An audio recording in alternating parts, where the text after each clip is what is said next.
Macmillan Audio presents The Case for Cancel Culture, how this democratic tool works to liberate us all.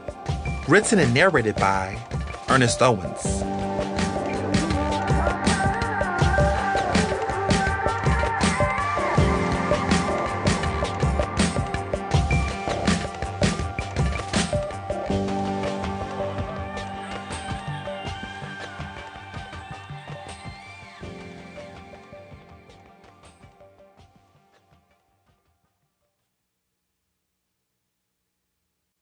To my beloved grandmother Ethel, who first taught me how to counsel unapologetically, and to my dear mother Lolita, who later taught me how to counsel with grace. Introduction. Why I had to set the record straight on cancel culture. America is canceled, a friend texted me, as news began to roll in on January 6, 2021, that the Capitol building in Washington, D.C. was under siege by an angry pack of Trump supporters. They are really trying to take the country back. Only a day before, social media was noisy with celebration.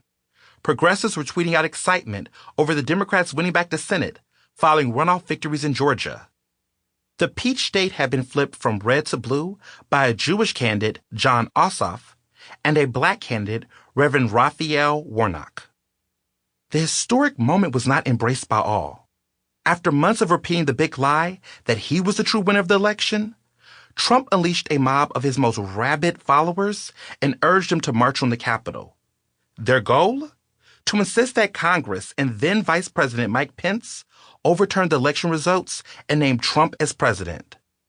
As those domestic terrorists smashed windows and stormed through the Capitol building, a fearful Congress ducked and ran for shelter. Never in history had Americans sought to destroy their own Capitol to flip the results of an election.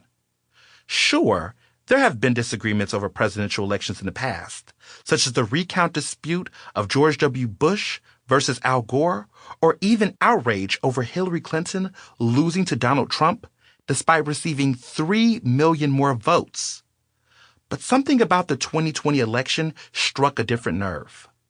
The protesters could simply not accept the reality of the Democratic win, that Joe Biden would be president, with Kamala Harris at his side as the country's first woman of color vice president.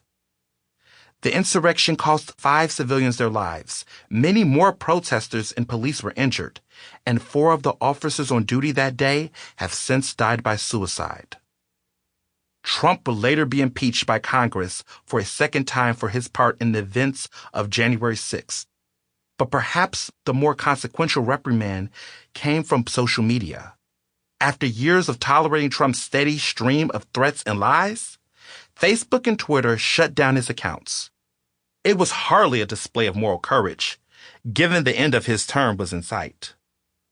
As the world looked on, and with America balanced on the precipice of democracy, I wondered, was my friend right?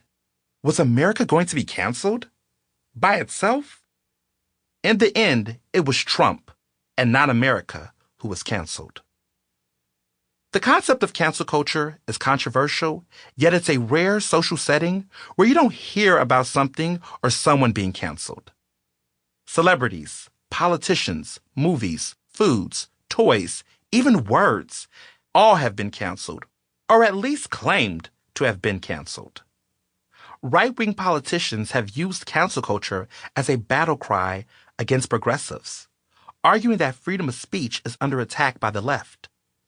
Progressives who favor it insist that cancel culture is an important tool in holding those who abuse power accountable. Those who remain in the middle, both politically and socially, question whether cancel culture is a nuisance or a necessary action.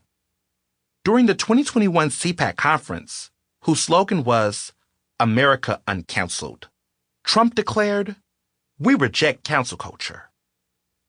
Depending on whom you talk to, Chick-fil-A, the chicken sandwich fast food company, should be canceled for its problematic stances on LGBTQIA rights.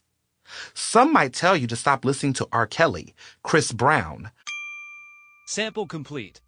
Ready to continue?